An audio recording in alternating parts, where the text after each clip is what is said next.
Hey friends, how are you? What's good, you all? I hope you are safe at home and taking all the precautions during this pandemic situation. Friends, as you all know, that we have finished the 8 chapters from our CA Inter Company Law syllabus, and in this lecture, we are going to start with next chapter from your law, company law actually, and the name of the chapter is what? Accounts of the company. So friends, without wasting time, we will quickly jump to our syllabus. And before starting, I would like to just give you the note that please revise whatever we have seen so far. Without revision, nothing is going to help you in the examination. So do proper revision, do periodic revision, time to time revision is the only tool that is going to help you in your examination. If you do not revise it, then the things will get tend to forget, and it will not be enough only just to read the text of the book. It needs revision time to time. It needs the revision frequently. So जितनी बार आप ज्यादा frequently revision करोगे, जितनी बार आप उसको बार बार revise करोगे, that thing is really essential for the law syllabus. So friends, let's get started with our today's chapter. So here is the name of our chapter, accounts of the company. Chapter number 9 is the second last chapter from your CA Inter law syllabus. So before starting this chapter, we will have a quick go through over what are the sections and what are the provisions that we are going to study in this chapter. Okay, so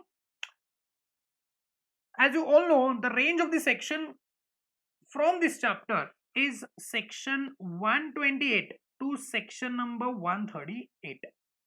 Okay, so from 128 to 138, these many sections we need to finish it off. We'll quickly finish it off. छोटा सा chapter है तो जल्दी भी खत्म हो जाएगा. So friends, देखो नाम क्या है चैप्टर का? Accounts of company. क्या बोलो? Accounts of company. So friends, are we going to study how to prepare the books of accounts, how to prepare the financial statements, how to prepare the accounts of the company? No, that things will get be covered or taken care of by your accounts syllabus. So accounts के syllabus में हम लोग किस प्रकार से financial statements को बनाते हैं, बुक्स ऑफ अकाउंट्स को बनाते हैं, वो वहां पे सिखाया जाएगा. सो फिर सर यहाँ पे क्या सिखाया जा रहा है? वो जो अकाउंट्स आप बना रहे हो अकाउंटिंग के सिलेबस में, उसका सोर्स कहाँ पे है, कौन से लीगल प्रोविजन है जो आपको बता रहे हैं कि आपने वो वाले अकाउंट्स बनाने हैं. तो वो जो बना रहे हो आपको तो पता है कि मैंडेटरीली बनाना है, लेकिन ये मैंडेटरी फोर्स आता कहां से है? तो ये मैंडेटरी फोर्स बच्चों आता है आपके लॉ में से. मतलब कंपनी एक्ट ने बताया है कि कोई भी कंपनी हो इस इंडिया में, उस कंपनी ने financial statements, books of accounts, accounts of the company को मेंटेन करना है. और इसी वजह से आप अकाउंटिंग में अकाउंटिंग करके उन सारी चीजों को मेंटेन करते हो. तो वो क्या प्रोविजन है, उसके क्या मायने हैं, क्या क्या प्रावधान है अपने कंपनीज एक्ट में, वो बच्चों हम लोग यहाँ पे सीखने वाले हैं. ठीक है, चलो. So accounts of the company, name of the chapter. इसमें सेक्शन 128 से लेके 138 इतने सेक्शंस कवर होने वाले हैं. सो देखो बच्चों, इस चैप्टर को मैं बेसिकली 3 पार्ट में डिवाइड करूंगा. ठीक है ना? पहला पार्ट आपका है that is books of accounts and financial statement. Okay, books of accounts and financial statement. इसमें अपने 4 सेक्शन कवर होने वाले हैं. पहला है सेक्शन 128, दूसरा है सेक्शन 129, तीसरा है सेक्शन 130 और चौथा है section 131. Okay, 128, 129, 130 and 131. Section 121, sorry, 128 is telling you that what they mean by books of accounts. 129 tells you about financial statements. और जो मैंने इसका जो पार्ट बनाया है, पहला पार्ट इस चैप्टर का, वो उसी के नाम से रिलेटेड है, books of accounts and financial statement. क्या बोलो? Books of account and financial statement. So 128 and 129, both the sections will tell you what they mean by books of accounts and what they mean by financial statements. जिसको आपने आगे जाके बनाना है, ठीक है। तो 128 एंड 129, 128 किसका है बोलो, बुक्स ऑफ अकाउंट्स का, 129 फाइनेंशियल स्टेटमेंट्स का। डिटेल में समझाऊंगा इसका मतलब क्या है, अब बस ये समझो कि इसमें कौन कौन से सेक्शंस हैं जो हमने कवर करने हैं, और हो सके तो सेक्शन के नंबर भी याद करने की कोशिश करो, बिकॉज अगर हम लोग एग्जामिनेशन में सेक्शन नंबर कोट कर लेंगे बच्चों, सो आपका पेपर जो है वो डिफरेंशिएट हो जाएगा from your other students paper, and that can give you the added advantage over and above the normal students. So try to remember sections also, though institute has not asked you to remember the sections at CA inter level, but we will prepare. We need to study the law, we need to study law, and if we need to study law, then we need to remember at least the major sections that is going to be written in your examination. Okay, चलो, so 128 है books of accounts, 129 है financial statement. अब 130 और 131 क्या है, अब जो हम लोग books of accounts financial statements बना रहे हैं, इसको हम लोग क्या कर सकते हैं, रिवाइज कर सकते हैं, ओके, रीओपन कर सकते हैं। सो 130 is dealing with the reopening and 131 is dealing with revision. दोनों भी हम लोग ऑल्टरेशन से इसका मतलब समझा सकते हैं, ठीक है ना, ऑल्टरेशन। सो ऑल्टरेशन अगर हमको करने हैं, एक बार हमने books of accounts financial statements को बना दिया, उसको अगर ऑल्टर करना है तो उसके प्रावधान 130 और 131 में लगाए हैं। तो चारों सेक्शन सीरीज में आ रहे हैं, 128, 129, 130 एंड 131। याद रहेगा, ओके, वापस एक बार, 128, 129, 130, 131, 128 books of accounts, 129 financial statements, और दोनों अल्टरेशन किसके, books of accounts and financial statements के, एक है रीओपनिंग और दूसरा है रिवीजन। अब दोनों में क्या फर्क है, देखो बच्चों, रीओपनिंग या ऑल्टरेशन अगर हम लोग करना चाहते हैं by the order of court या फिर एनसीएलटी, ओके, अगर हम लोग एनसीएलटी या फिर कोर्ट के ऑर्डर पे, मतलब कि हमको नहीं बोला है कि रिवाइज करो, मतलब सॉरी, हम नहीं बोल रहे कि हम लोग रिवाइज करेंगे, नहीं, ये कोर्ट हमको बोल रहा है कि ये चीज गलत है, इसको रिवाइज करो, ऑल्टर करो, तो फिर वो हमको करना पड़ेगा 130 में। 130 में किस प्रकार से कोर्ट या ट्राइब्यूनल आपके ऊपर ऑर्डर पास करते हैं कि प्लीज इसको चेंज करो, उनको लगता है कि ये गलत बातें आपने प्रिपेयर कर दी है, तो फिर हमको चेंज करना पड़ेगा। और 131 में रिवीजन है, तो रिवीजन कैसी होती है बच्चों, वॉलंटरली होती है। वॉलंटरी मतलब कि हमको लगता है, किसी ने बोला नहीं है, हमको लगता है कि नहीं, अरे ये साला ये जो हमने प्रिपेयर किया नहीं, ये गलत प्रिपेयर किया है, उसको हम लोग भी क्या कर सकते हैं, चेंज कर सकते हैं, तो उसके प्रावधान है 131 में। ओके, सो 128, 129, 130 एंड 131, वापस एक बार, 128, 129, 130 एंड 131। 128 किस चीज का है बोलो, बुक्स ऑफ अकाउंट्स का, 129 फाइनेंशियल स्टेटमेंट्स का, और 130, 131 किसके बोलो, उसके रीओपनिंग के है, फिर रिवीजन के है, फिर ऑल्टरेशन के है। सो 130 है आपका reopening by the order of court, 131 है revision, that is a voluntary revision. आई बात समझ में, क्लियर है, पक्का, यस। अब देखो नेक्स्ट जो है वो मैं बोलूंगा कि ये जो फाइनेंशियल स्टेटमेंट्स हम लोग बनाते हैं, इसको बनाने की कुछ रूल्स एंड रेगुलेशंस भी होते हैं, ठीक है।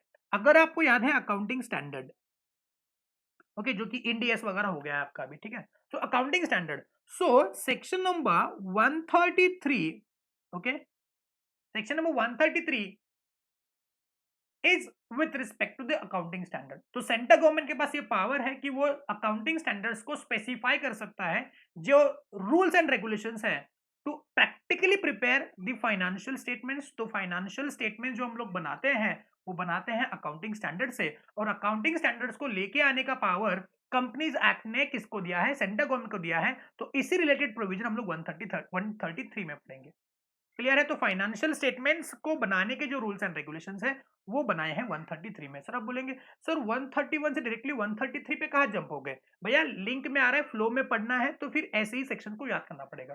सो 128 किसके है बोलो, बुक्स ऑफ अकाउंट्स के, 129 फाइनेंशियल स्टेटमेंट्स के, 130 उसको रीओपन करने के, और 131 में रिवीजन के, और फाइनेंशियल स्टेटमेंट्स को बनाने के rules and regulation accounting standard 133 में प्रिस्क्राइब करे गए हैं, ठीक है। 132 को मैं अब तक पेंडिंग रखता हूं बिकॉज ये ऑल टुगेदर डिफरेंट कॉन्सेप्ट है, ठीक है। चलो मैं अभी और आगे बढ़ता हूं, 133 तक अपना हो गया है, आगे बढ़ते हैं। अब नेक्स्ट है सेक्शन नंबर 134, ओके। तो 134 बच्चों आपको बताता है, इसका नाम एक्चुअली है financial statements and board report, लेकिन इस फाइनेंशियल स्टेटमेंट में और इस 129 के फाइनेंशियल स्टेटमेंट्स में क्या फर्क है? बच्चों 129 में आपको फाइनेंशियल स्टेटमेंट कौन कौन से है और कैसे बनाते हैं वो बोला है। 134 में फाइनेंशियल स्टेटमेंट्स के ऑथेंटिकेशन के बारे में प्रावधान है, मतलब कि कौन इसको साइन करेगा। सो अगर मैं इसको आसान भाषा में लिखूंगा तो उसको साइन कौन करेगा, इसके बारे में प्रावधान है। और ज्यादा से ज्यादा बात ये 134 बोर्ड रिपोर्ट के बारे में करता है। इसकी बोर्ड रिपोर्ट के क्या कंटेंट्स है, बोर्ड रिपोर्ट यानी कि बोर्ड ऑफ डायरेक्टर्स का रिपोर्ट।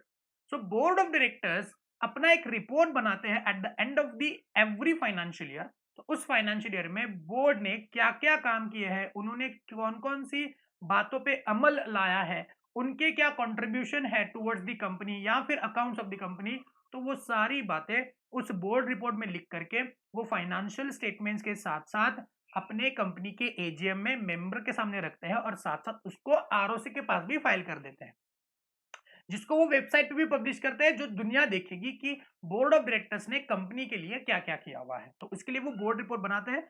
सो अगर मैं बात करूंगा 134, सो 134 स्पेसिफिकली बोर्ड रिपोर्ट के बारे में ज्यादा बात कर रहा है। फाइनेंशियल स्टेटमेंट्स के बारे में बस साइन कौन करेगा इसके ही बारे में बता रहा है। ठीक है, चलो नेक्स्ट वन। अब 135 को भी पेंडिंग रख रहा हूं मैं, बिकॉज 135 भी ऑल टुगेदर डिफरेंट कॉन्सेप्ट है। नेक्स्ट बढ़ते हैं 136 पे। ओके 136, तो 136 एंड 137। तो 136 भी बोल रहा है आपको कॉपी और कॉपी। किसका copy? Copy of what? Financial statements, copy of financial statements.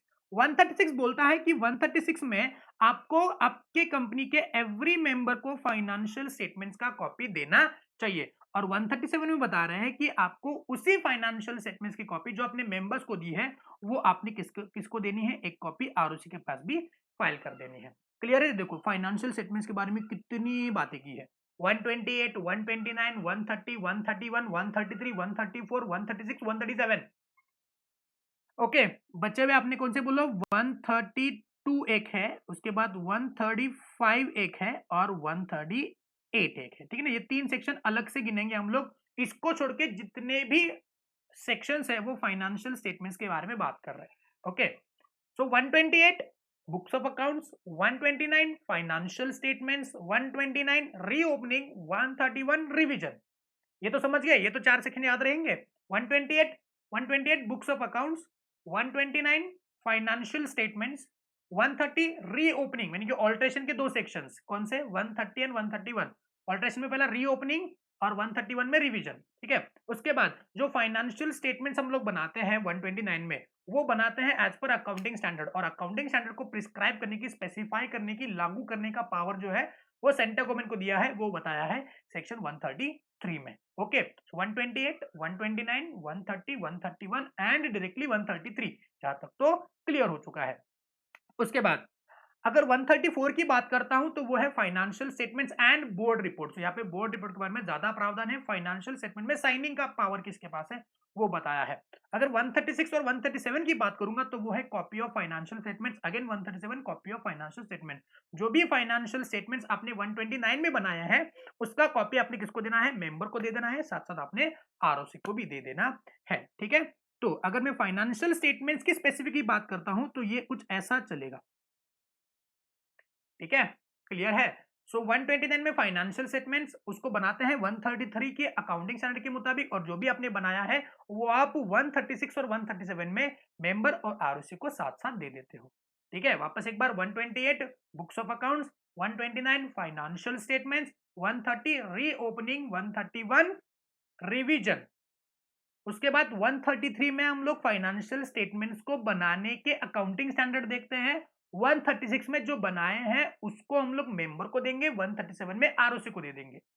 134 में वापस आते हैं 134 में फाइनेंशियल स्टेटमेंट का सिग्नेचर और बोर्ड रिपोर्ट के बारे में बात किया हुआ है। यहां तक क्लियर है? आगे बढ़े? यस। अब ये देखो 132 क्या चीज है, अलग से देखेंगे इसको, बिकॉज ऑल टुगेदर इसका और इसका कुछ लेना देना नहीं है। तो 132 में एक अथॉरिटी है, national financial reporting authority. Okay, ये एक अथॉरिटी बनाने का पावर कंपनी लॉ ने सेंट्रल गवर्नमेंट को दिया हुआ है कि सेंट्रल गवर्नमेंट तुम कंपनीज के फाइनेंशियल स्टेटमेंट्स के क्वालिटी या फिर फाइनेंशियल स्टेटमेंट कैसे बनाते हैं, साथ साथ उन फाइनेंशियल स्टेटमेंट्स के जो ऑडिटर है यानी कि कंपनी के जो ऑडिटर है उनके क्वालिटी ऑफ सर्विस के ऊपर एक निगरानी रखने के लिए अथॉरिटी बना सकते हैं, ताकि फाइनेंशियल स्टेटमेंट जो कंपनी बनाते हैं उसमें भी वो फ्रॉड ना करे, और जो ऑडिटर उसको चेक कर रहे हैं वो भी अपने सर्विसेज को, वो भी अपने ड्यूटीज को सही ढंग से निभाएं। इसके ऊपर एक वॉच रखने के लिए एक अथॉरिटी रख सकते हैं। उस अथॉरिटी का नाम है नेशनल फाइनेंशियल रिपोर्टिंग अथॉरिटी।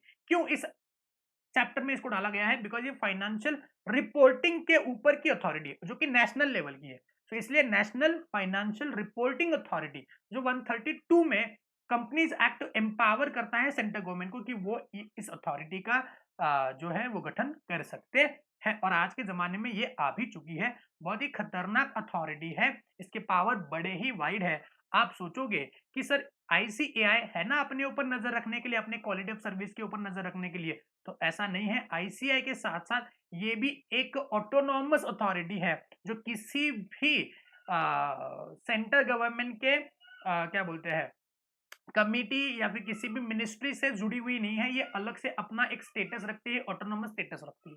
ठीक है, ये हुआ 132। अब 135 में आप लोग सब लोगों को पता है, ये बहुत ही फेमस चर्चा होती रहती है न्यूज़पेपर में, CSR. What is CSR? Corporate social responsibility. अब इसके क्या प्रावधान है ये भी देखते हैं। 132 और 135 में एक सिमिलैरिटी है, ये दोनों भी सेक्शन जो है, ये दोनों भी प्रोविजन जो है वो कंपनीज एक्ट 2013 से आए हुए हैं।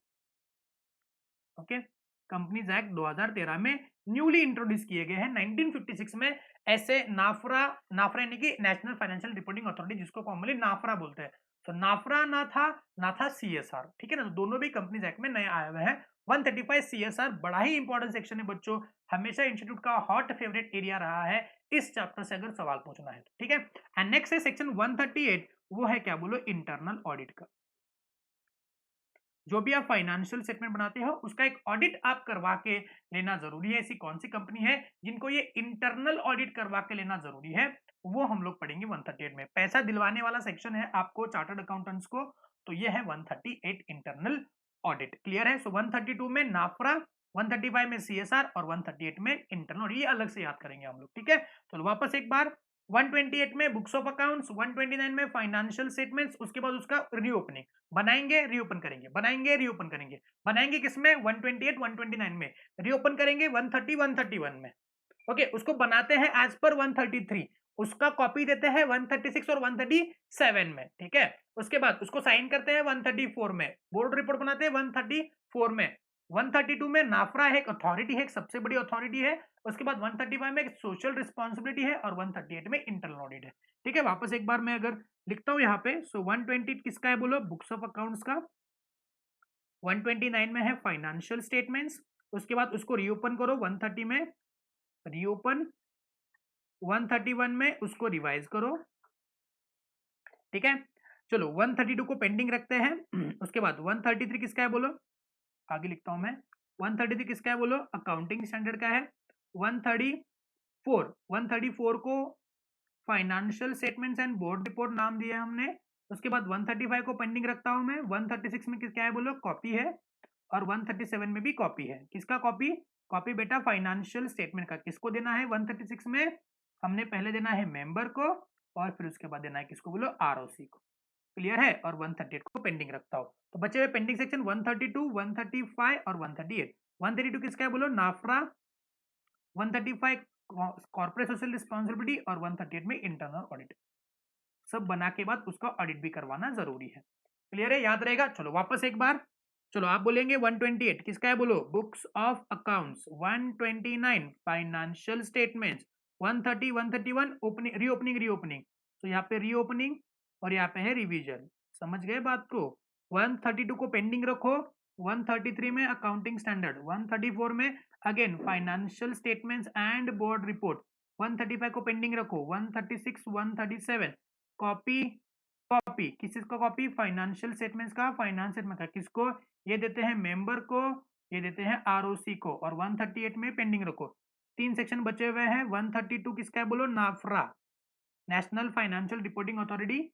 135 सीएसआर, और ये क्या है बोलो, इंटरनल ऑडिट। याद रहेगा बच्चों? Any doubt about it? No? चलो, तो एक काम करेंगे, जितने भी सेक्शन का चार्ट हमने यहाँ पे बनाया है, इसको एक बार अपने बुक्स में कॉपी डाउन कर लेंगे। Come on fast.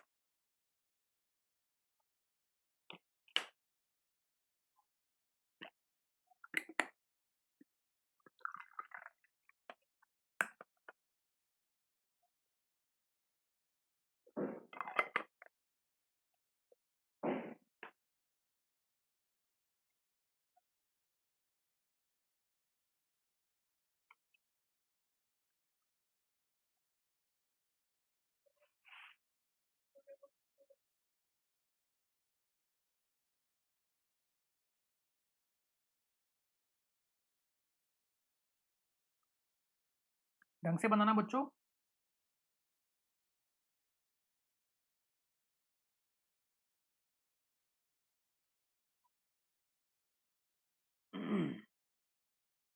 If you want, then you can also copy down this list also, okay, for your reference.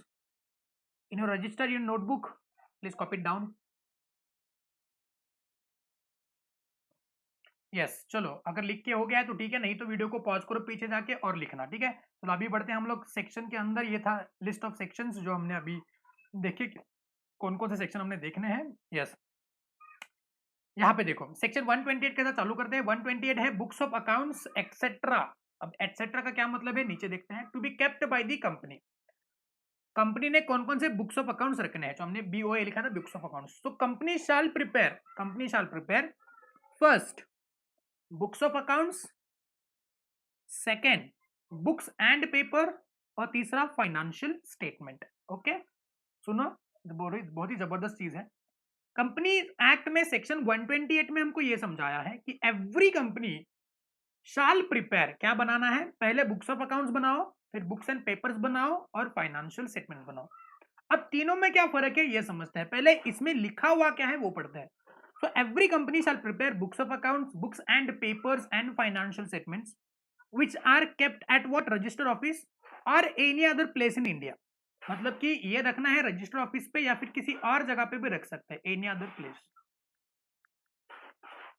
कौन डिसाइड करेगा, बोर्ड ऑफ डायरेक्टर डिसाइड करेंगे कहाँ पे रखना है। जैसे कि रजिस्टर ऑफिस मान लो मुंबई में है, ठीक है ना, तो मुंबई में है, लेकिन वो किसी और जगह पे, यानी कि वो बोल रहे हैं कि हम लोग उसको रखेंगे दिल्ली में, any other place in India बोला है ना, तो दिल्ली में रखना चाहते हैं ये सारे books of accounts, books and papers and financial statements, तो वहां पे रखना चाहते तो वहां पे रख सकते हैं, नो प्रॉब्लम। लेकिन वो डिसाइड करेंगे बोर्ड ऑफ डायरेक्टर्स, तो ये डिसाइड करने का पावर दिया है बोर्ड ऑफ डायरेक्टर्स को। उसके बाद ये जो भी हमने बनाया है books of accounts, books and paper, financial statements under section 128, इसको इंस्पेक्शन के लिए भी अलाउ करना है किसने, डायरेक्टर्स ने। सो कोई भी बंदा चाहे तो उसको इंस्पेक्ट कर सकता है। क्यों भाई, चलो मान लेते हैं बैंक, सॉरी बैंक नहीं, कंपनी जो है वो बैंक के पास चलेगी लोन के लिए। अब बैंक लोन कैसे देगी, by inspecting the books of accounts. ये सुनो, कोई मान लेते हैं प्रोस्पेक्टिव इन्वेस्टर है जो कंपनी में इन्वेस्ट करना चाहता है, तो वो कंपनी की फाइनेंशियल पोजीशन कैसे समझेगा, by the books of accounts. तो जो भी बंदा कंपनी के बुक्स ऑफ अकाउंट्स को इंस्पेक्ट करना चाहता है, ये बुक्स ऑफ अकाउंट्स का छुपा के रखने के लिए नहीं बनाते, ये पब्लिक डॉक्यूमेंट होता है, तो जो भी इंस्पेक्ट करना चाहे कर सकता है। इसका जो पावर दिया गया है वो डायरेक्टर को दिया गया है कि डायरेक्टर इंस्पेक्शन अलाउ कर सकते हैं किसी भी बंदे को। उसको रखना है कितने सालों के लिए, 8 साल के लिए। बड़ा ही इंपॉर्टेंट, MCQ के लिए बहुत ही इंपॉर्टेंट चीज है। उन बुक्स ऑफ अकाउंट्स को, बुक्स एंड पेपर्स को, फाइनेंशियल स्टेटमेंट्स को आप लोग 8 साल के लिए मेंटेन करके रखोगे, ठीक है। अब थोड़ा मैं ओवरव्यू दे रहा हूं, अंदर घुसेंगे तो और बहुत सारी चर्चा होने वाली है, लेकिन पहले समझो कि ये कितने सालों के लिए रखते हैं, तो 8 साल के लिए रखते हैं, ठीक है ना। और अगर मान लेते हैं आपने इन प्रोविजंस में डिफॉल्ट किया तो आपको 1 साल की सजा, 50,000 से लेके 5 लाख तक की मॉनेटरी पेनल्टी, और साथ साथ ये दोनों भी हो सकते हैं, यानी कि और है, एक तो आपको 1 साल की इंप्रिजनमेंट हो सकती है, अगर इंप्रिजनमेंट नहीं तो 50,000 से लेके 5 लाख की पेनल्टी, नहीं तो दोनों भी हो सकती है, ठीक है। अब डिटेल में पढ़ना है, बस इतना ही नहीं है, बहुत सारी बातें हैं इस सेक्शन में। बड़ी इंपॉर्टेंट वाली चीज है। Why, because you are going to do the audit of this financial statements, books of accounts. You need to know कि what are the provisions under Companies Act, because Companies Act का compliance ही आप जाके check करने वाले हो as a statutory auditor, ठीक है। So when I started this section, I told you that these 3 points, these 3 books of accounts that has to be prepared by the company. First one, books of accounts. Second one, books and papers, and third one is financial statements. Now we need to differentiate between these three. इन तीनों में फर्क क्या है भाई? Books of account का मतलब क्या है भाई? बुक्स एंड पेपर्स का मतलब क्या है? और फाइनेंशियल स्टेटमेंट का मतलब क्या है? तीनों तो सेम ही लग रहे हैं मुझको. अगर बुक्स ऑफ अकाउंट्स आपके दिमाग में आता है तो यूजुअली लोगों के दिमाग में आता है P&L अकाउंट, बैलेंस शीट और ज्यादा से ज्यादा कैश फ्लो स्टेटमेंट, बस. ठीक है. जब हम मैंने ये बुक्स ऑफ अकाउंट्स बोला था आपको तो आपको यही लगा था, लेकिन बच्चों ये नहीं है, इससे भी बहुत बड़ा डेफिनेशन है इसका. देखते हैं बुक्स ऑफ अकाउंट्स का मतलब क्या है, फिर बुक्स एंड पेपर्स का मतलब क्या है, फिर फाइनेंशियल स्टेटमेंट का मतलब क्या है. चलो यहाँ पे देखो, अगर आप अगले पन्ने पे आओगे तो आपको दिखेगा दो सेक्शंस है. Section number 2 clause 12. Section number 2 clause 12. Sir इसको सबसेक्शन क्यों नहीं बोल रहे, क्लॉज क्यों बोल रहे? जाओ मेरा पहला लेक्चर देखो, वहां पे मैंने सिखाया है कि इसको क्लॉज क्यों बोलते हैं, सबसेक्शन क्यों नहीं बोलते. सेक्शन 2 क्लॉज 12 और यहाँ पे है सेक्शन 2 क्लॉज 13. सेक्शन 2 क्लॉज 12 आपको समझा रहा है what do mean books and papers और बुक और paper. And section 2 clause 13 defines the books of account. तो यहाँ पे देखो दो बातें लिखी है ना, कौन कौन सी? Books of accounts and books and papers. Okay, तो पहले पढ़ते हैं what do mean books of account, that is 213. Now, books of accounts as defined in section 2 clause 13 includes the records. ये records है maintained in respect of. तो ये records है किस बारे में? नीचे दिए गए जो बुलेट्स है, 4 बुलेट्स है, इनके बारे में जो कंपनी ने रिकॉर्ड्स रखे हुए हैं उनको हम लोग बुक्स ऑफ अकाउंट्स बोलते हैं. तो what do mean by this? कौन से 4 चीजें हैं जिसके बारे में, जिन मैटर्स के बारे में कंपनी रिकॉर्ड्स रख रही है? पहला, ऑल सम ऑफ मनी. मैं पहला पढ़ रहा हूँ, पहला बुलेट पढ़ रहा हूँ, ध्यान देंगे सब लोग. All sum of money received and expended, मतलब जितने भी पैसे कंपनी के पास आए हैं, कितने भी पैसे गए हैं by the company, and the matters in relation to which the receipts and expenditure take place. Okay, तो इसको देखने के बाद आपके दिमाग में क्या आ रहा है? इसको देखने के बाद आपके दिमाग में आ रहा है receipt and payment account, income and expenditure account. Okay, ये सुनो. तो इसके रिलेटेड कंपनी ने जितने भी पैसे रिसीव किए हैं या फिर जितने भी पैसे खर्च किए हैं या फिर जितने भी पैसे कंपनी के पास रिसीट हुए हैं, जितने भी पैसे कंपनी ने एक्सपेंडिचर करके किए हैं, इस बारे में जो भी रिकॉर्ड्स कंपनी रख रही है उसको हम लोग बुक्स ऑफ अकाउंट्स बोलते हैं. मोटा मोटी बात कर ले तो मान लेते हैं कंपनी ने क्या किया, एक स्क्रैप सेल किया. क्या किया? स्क्रैप सेल किया. अब स्क्रैप सेल अमूमन तौर पे कैश में ही होता है, तो कंपनी एंट्री करेगी, क्या बोलो, कैश अकाउंट डेबिट, कुछ फलाना अमाउंट है, मान लेते हैं 100 रुपया, to scrap sales. Is this the correct entry? Is this the correct entry? Yes or no? Yes. अब बताओ बच्चों, जब कंपनी पहली बार इस एंट्री को करेगी तो कहां पे एंटर करेगी? तो पहली बार कंपनी जर्नल बनाएगी, जर्नल बुक बनाएगी. Yes sir. तो जर्नल बुक में ये एंट्री पास होगी. यस और नो? उसका दूसरा इफेक्ट कहां पे आएगा? उसका दूसरा इफेक्ट आएगा कहां पे?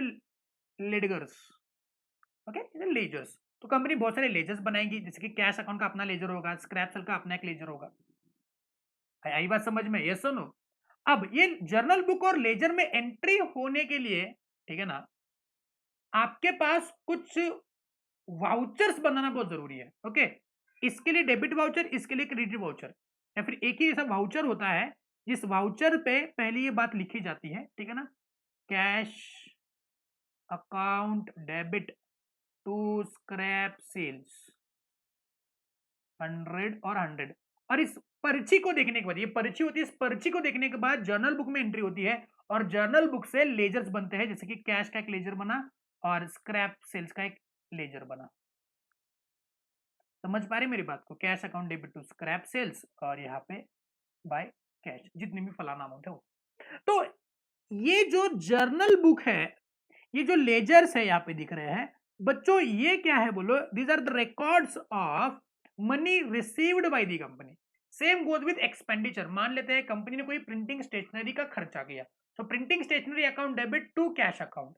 तो पहले एंट्री हुए जर्नल बुक में, फिर एंट्री हुए लेजर्स में. इसको बोलते हैं बुक्स ऑफ अकाउंट्स. इसको बोलते हैं क्या? Books of accounts. Books of accounts मतलब बैलेंस शीट P&L नहीं, बुक्स ऑफ अकाउंट ये बुक्स ऑफ अकाउंट्स. ओके, जैसे double entry books of account system follow करते हैं ना, double entry books of account system. So जो बुक्स ऑफ अकाउंट्स आप बनाते हो, जो प्राइमरी बुक्स ऑफ अकाउंट्स होते हैं, उसको हम लोग बोलते हैं बुक्स ऑफ अकाउंट। जो प्राइमरी रिकॉर्ड्स होते हैं कंपनी के, जिसमें कंपनी ने कितने पैसे रिसीव किए, कितने पैसे खर्च किए, एक्सपेंडिचर किया, उसको हम लोग बोलते हैं books of accounts. Next thing, all the sales and purchases of goods and services by the company. So company purchase करती है, सेल करती है, डायरेक्टली P&L अकाउंट बनाते हैं क्या? नहीं, पहले हम लोग जर्नल बुक बनाते हैं, पहले हम लोग लेजर्स बनाते हैं। तो जो भी गुड्स खरीदी किए हैं, जो भी गुड्स बेचे हैं, सर्विसेज खरीदी की है, सर्विसेज बेचे हैं, उसके रिलेटेड जो भी रिकॉर्ड्स होते हैं, उसको हम लोग क्या बोलते हैं? Books of accounts. उसके बाद all the assets and the liabilities of the company, उसके बारे में भी जो रिकॉर्ड्स मेंटेन होते हैं, जैसे कि असेट्स के बारे में हम लोग फिक्स असेट रजिस्टर बनाते हैं कि कितने फिक्स असेट रजिस्टर है अपने पास। लायबिलिटीज, ओके, मान लेते हैं डिपॉजिट का रजिस्टर है, लोन कंपनी ने कितने लिए, डिबेंचर कितने इशू हुए हैं, उसके रजिस्टर हम लोग बनाते हैं। यस और नो? तो उसको हम लोग क्या बोलते हैं? बुक्स ऑफ अकाउंट, बिकॉज वो रिकॉर्ड है कंपनी के लायबिलिटी का। समझे? उसके बाद the items of cost as may be prescribe under section 148। तो 148 is the last section from your syllabus. 148 बोलता है कि कॉस्ट रिकॉर्ड्स, है ना? मतलब कोई कंपनी अगर मैन्युफैक्चरिंग एंटिटी है, तो मैन्युफैक्चरिंग एंटिटी के लिए कॉस्ट रिकॉर्ड मेंटेन करना बहुत जरूरी है। तो वो जो भी कॉस्टिंग सेक्शन 148 जब पढ़ेंगे तो डिटेल में पढ़ेंगे। अब बस ये समझो कि मैन्युफैक्चरिंग एंटिटीज के लिए कॉस्ट, मतलब हम लोग कॉस्ट पर यूनिट निकालते हैं ना, तो उसके रिलेटेड इसका कॉस्ट ऑडिट भी होता है। तो कॉस्ट ऑडिट के लिए जितने भी कॉस्टिंग के रिकॉर्ड्स मेंटेन करते हैं, मटेरियल, लेबर, ओवरहेड्स, कि जो भी रिकॉर्ड्स हम लोग मेंटेन करते हैं, उसको हम लोग कॉस्ट रिकॉर्ड बोलते हैं। और वो भी क्या है बोलो? कंपनी के बुक्स ऑफ अकाउंट्स है। भले वो कॉस्ट रिकॉर्ड है, लेकिन ये बुक्स ऑफ अकाउंट्स के डेफिनेशन में ही आते हैं। क्लियर है? पक्का? यस। तो अगर मैं बात करता हूं किसकी बोलो? बुक्स ऑफ अकाउंट्स के। सेक्शन 128 में आपको क्या बताया है? यस, सेक्शन 128 में आपको बुक्स ऑफ अकाउंट्स का डेफिनेशन दिया है 2 क्लॉज 13 में। तो 2 क्लॉज 13 में बुक्स ऑफ अकाउंट्स का मतलब क्या है? All the records relating to, किसके रिलेटिंग? पहला रिलेटिंग क्या बोलो? Receipt and payment,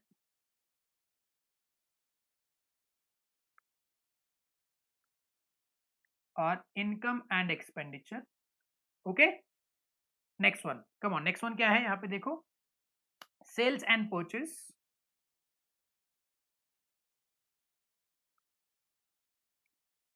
next one assets and liabilities, ठीक है, and last one cost record as per section 148। Clear है? तो इन चीजों को क्या बोलते हैं? बुक्स ऑफ अकाउंट्स बोलते हैं, ठीक है ना? वेर एज सेक्शन 214 में बुक एंड पेपर या फिर बुक और पेपर का मतलब क्या है? So it is defined in section 2 clause 20 include the books of accounts. तो बुक एंड पेपर में आपके बुक्स ऑफ अकाउंट्स इंक्लूड होता है बच्चों।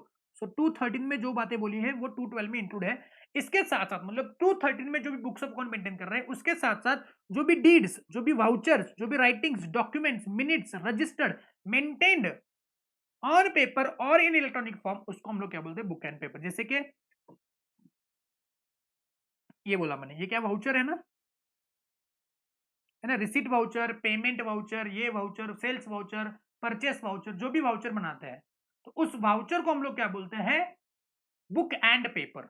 ओके, मतलब कि जो जर्नल बुक बना रहे हैं वो है बुक्स ऑफ अकाउंट्स, और जो वाउचर वगैरह है उसको बोलते हैं बुक एंड पेपर। जो भी रजिस्टर मेंटेन करते हैं, जैसे कि रजिस्टर ऑफ मेंबर हो गया, आर गेटिंग माय पॉइंट? या फिर register of beneficial owner, register of significant beneficial owner, तो समझ पा रहे हो? रजिस्टर ऑफ डिबेंचर होल्डर्स, कितने सारे रजिस्टर देखे हमने, रजिस्टर ऑफ डिपॉजिट। तो ये सारे रजिस्टर जो कंपनी मेंटेन कर रही है, ओके, इसको हम लोग कहते हैं बुक एंड पेपर बोलते हैं। ओके, क्या बोलते हैं? Book and paper. क्लियर है? पक्का? यस। मिनट बुक हो गए, ओके, जो हमने मिनट बुक सेक्शन 118 में है ना, मिनट बुक। सो मिनट बुक्स हो गए, तो वो मिनट बुक भी क्या है बोलो? बुक एंड पेपर है। तो वापस यहाँ पे लिखता हूं मैं, सेक्शन 212 में आपको समझाते हैं क्या बोलो? बुक और पेपर का मतलब क्या है। बुक और पेपर में क्या है बोलो? ये सारी बातें इंक्लूड होगी, दैट इज 213 में जितनी भी बातें बोली वो इंक्लूड होगी। साथ साथ क्या इंक्लूड होगी बोलो? जितने भी रजिस्टर्स हो गए, या फिर जितने भी वाउचर्स हो गए, मिनट्स हो गए, डीड्स हो गए, डॉक्यूमेंट्स हो गए, ये सारी बातें, ओके, एग्रीमेंट्स हो गए फॉर दैट मैटर, ये सारी बातें कहाँ पे इंक्लूडेड है बच्चों? बुक एंड पेपर में इंक्लूडेड है। Why I need to differentiate it, because section 128 में स्पेसिफिकली आपको क्या बोला है? You should maintain what? Books of accounts as well as books and papers. और ये सारी बातें जो मैंने यहाँ पे लिखी हुई है ना, ये सारी बातें आपने कितने सालों के लिए रखनी है? 8 सालों के लिए रखनी है। और every company has to prepare all this things. Directly balance sheet P&L में मत घुसना। ये सारी बातें कंपनी ने मेंटेन करनी है। अगर नहीं करोगे तो इसका नॉन कंप्लायंस है। इसलिए मैंने बताया कि आपको 2 साल की सजा हो सकती है और आपको 50,000 से लेकर 5 लाख की पेनल्टी लग सकती है, अगर आपने ये नहीं बनाया तो वी नीड टू नो कि क्या क्या रिकॉर्ड कंपनी ने मेंटेन करना है। As an auditor we should know, as a chartered accountant we should know कि कौन कौन से रिकॉर्ड, कौन कौन सी बातें कंपनी ने मेंटेन करनी है। तो इतने सारी बातें कंपनी ने मेंटेन करनी है। डायरेक्टली बैलेंस शीट P&L हम लोग नहीं देखते, हम लोग ये अंडरलाइंग रिकॉर्ड जो होते हैं वो देखते हैं। ऑडिट में डिटेल में पढ़ोगे कैसे इसका ऑडिट करते हैं, कैसे इसका रिलेवेंट होता है, रिलेशन होता है विद द फाइनेंशियल स्टेटमेंट्स। ठीक है, तो बच्चों मैंने आपके साथ दो बातें डिस्कस कर ली, ठीक है ना, दो टर्म्स डिस्कस कर ली। एक है बुक्स ऑफ अकाउंट्स और दूसरा क्या है बोलो? Books and papers. Now we need to define what do mean by financial statements.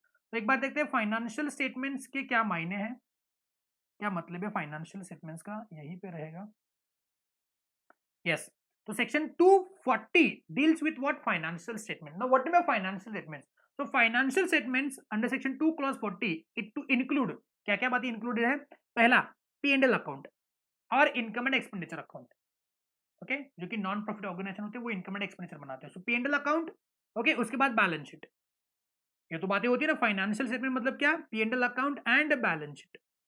उसके बाद आपको पता है कैश फ्लो स्टेटमेंट, ये तो हमने बनाया कैश फ्लो स्टेटमेंट। साथ साथ एक बनाते हैं statement of changes in equity if applicable. तो सारी कंपनी को लागू नहीं है ये statement of changes in equity. का मतलब क्या है कि पिछले साल कितने इक्विटी शेयर इशू हुए थे, इस साल कितने इशू हुए हैं, दोनों में डिफरेंस क्या है, ये statement of changes in equity और balance sheet P&L cash flow statement के नीचे ही हम लोग बना के देते हैं।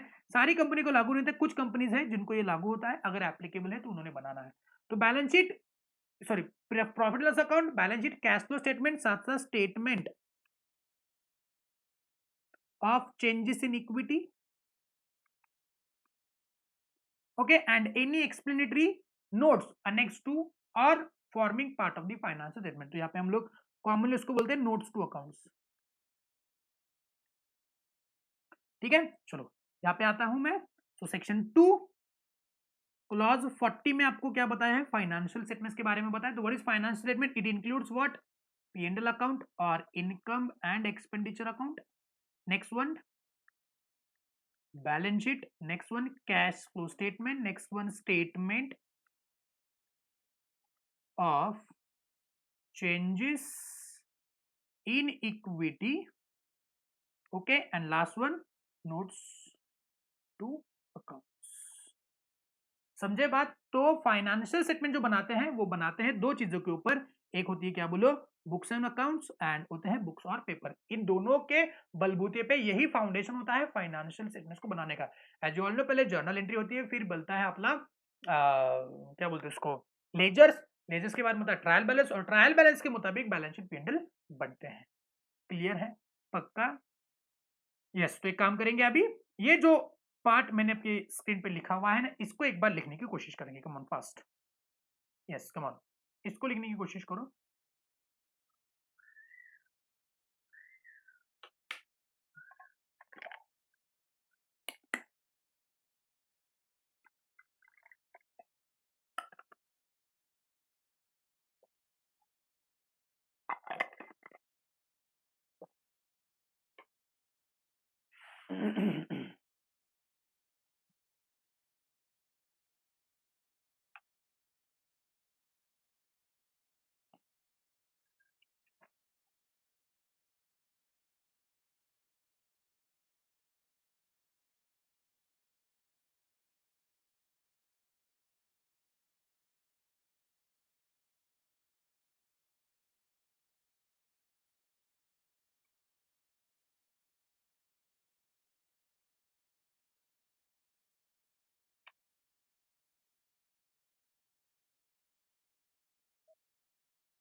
चलो, इज इट ओवर?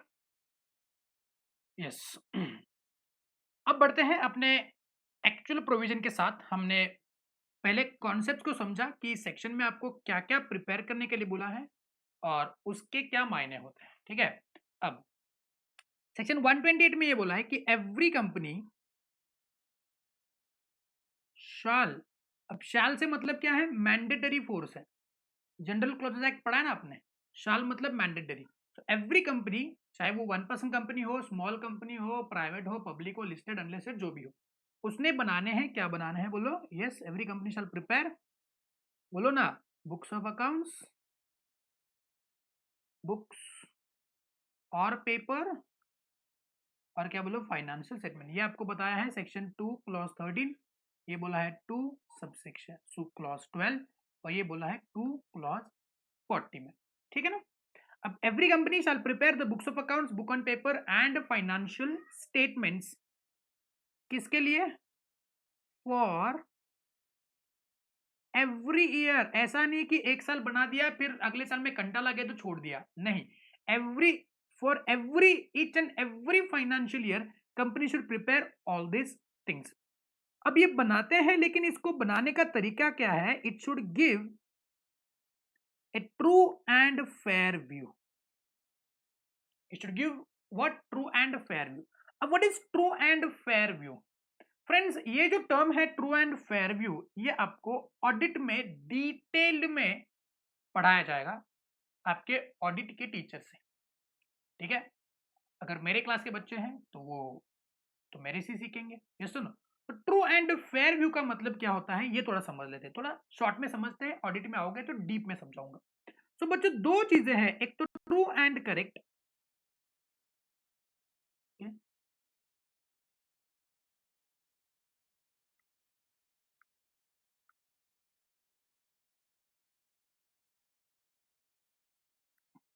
और दूसरी चीज है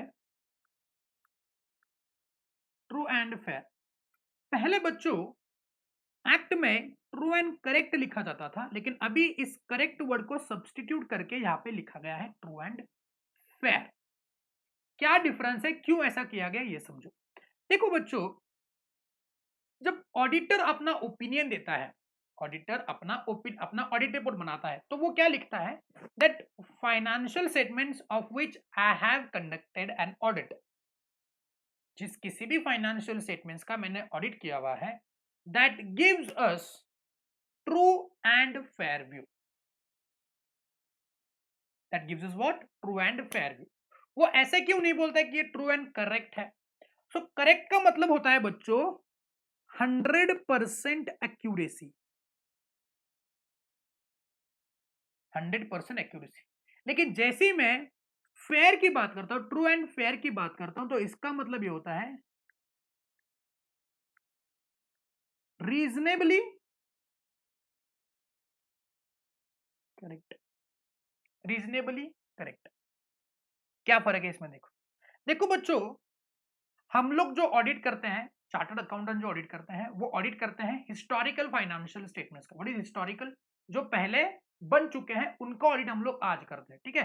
जैसे कि मान लेते हैं मैं फाइनेंशियल ईयर 2021 का ऑडिट कर रहा हूं, मतलब कि the transaction taken place between 1/4/2020 to 31st of March 2021। Yes और नो? और इसका ऑडिट मैं कब करूंगा?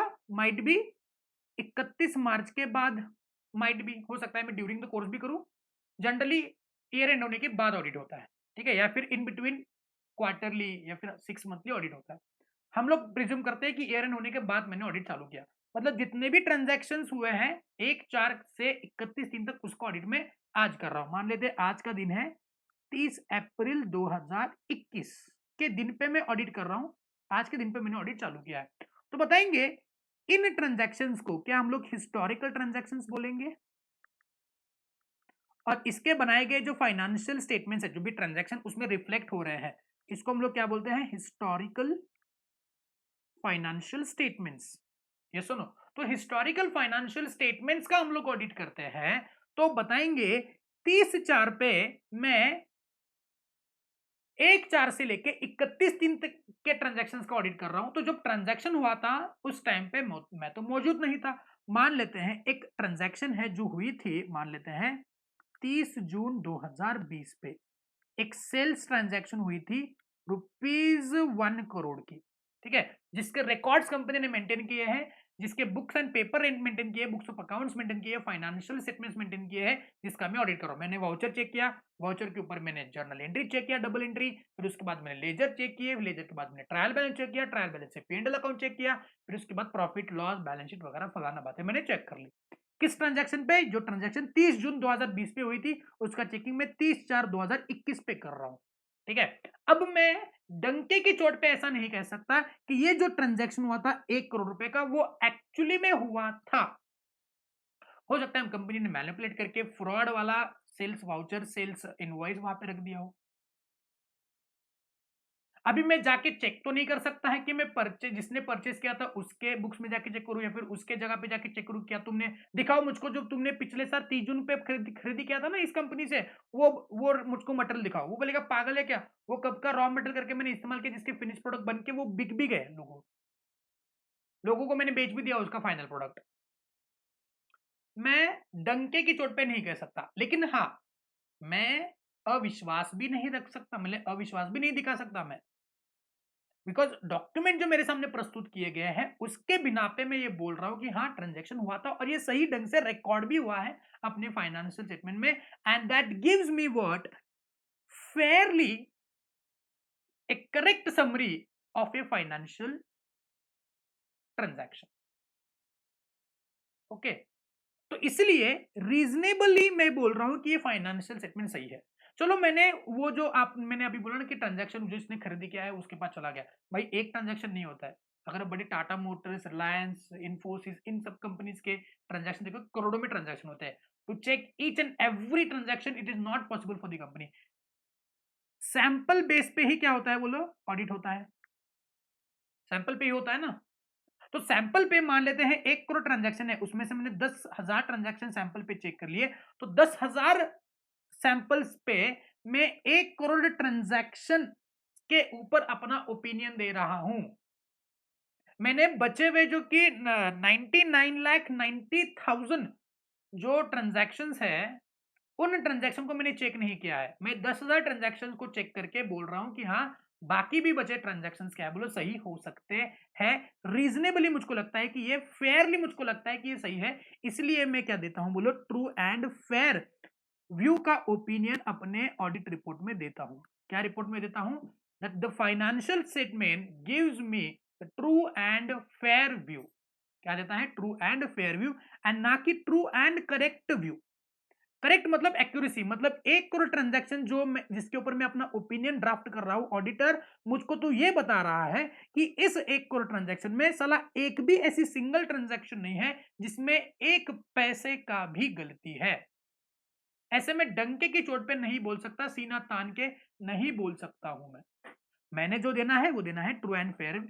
और उसी प्रकार से कंपनी ने भी जो फाइनेंशियल स्टेटमेंट बनाने हैं वो ऐसे बनाने हैं जो ऑडिटर को या फिर जो भी उस फाइनेंशियल स्टेटमेंट्स के यूजर है, जैसे कि मेंबर्स हो गए हैं, बैंक हो गई, या फिर स्टेक होल्डर्स हो गए हैं, जो भी उन फाइनेंशियल स्टेटमेंट्स के यूजर हैं, उनको उस फाइनेंशियल स्टेटमेंट्स को पढ़ने के बाद ऐसा महसूस हो कि ये फाइनेंशियल स्टेटमेंट्स कंपनी में जितने भी ट्रांजैक्शंस हुए हैं ड्यूरिंग द ईयर या फिर जिस भी पीरियड के ये फाइनेंशियल स्टेटमेंट्स है, उस फाइनेंशियल स्टेटमेंट्स उस पीरियड का ट्रू एंड फेयर व्यू दिखा रहे हैं। गलत नहीं है, ट्रू एंड फेयर व्यू दिखा रहे हैं। आई बात समझ में? क्लियर है? ऐसे बुक्स एंड पेपर्स, ऐसे बुक्स ऑफ अकाउंट्स, ऐसे फाइनेंशियल स्टेटमेंट्स बनाओ बच्चों जो आपको देंगे ट्रू एंड फेयर व्यू। और ये बात लिखी हुई है कंपनीज एक्ट के सेक्शन नंबर 128 में। प्लस आपने इसको बनाना है on the basis of double entry books of accounts system. आपने सिंगल एंट्री पढ़ा रहेगा, सिंगल एंट्री पे नहीं बनाते, वो जो छोटे प्रोप्राइटर दुकानदार रहते हैं ना बनिया, वो बनाते हैं। कंपनी जो रहती है उसने double entry books of account system का ही फॉलो करना। What is double entry books of account system? अगर मैं आपको ये सिखाना जाऊंगा तो आप मुझको कुछ फेंक के मारेंगे, तो मैं ये सिखाऊंगा नहीं। डबल एंट्री क्या होती है वो आप कॉमर्स के केजी नर्सरी से सीखते आ रहे हो, यानी कि 11 12 से सीखते आ रहे हो। ठीक है। और ये आपने बनाना है अगेन क्या बोलो, एक्रूअल बेसिस पे।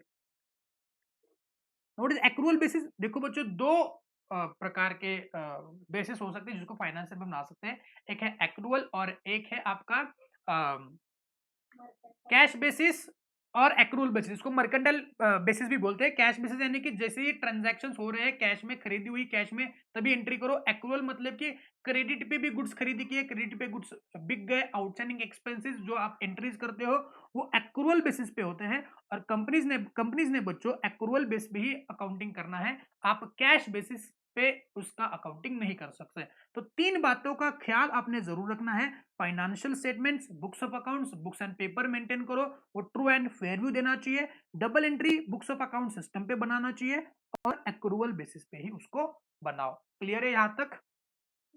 यहाँ तक क्लियर है? तो अभी हम लोग आगे बढ़ेंगे। नेक्स्ट, जो पहले मैंने चार्ट आपको दिखाया था जो आपके मॉड्यूल में था, वहां पे आपको क्या बताया था कि जो भी बुक्स ऑफ अकाउंट्स आप मेंटेन करते हो, it shall be maintained at what, at the registered office.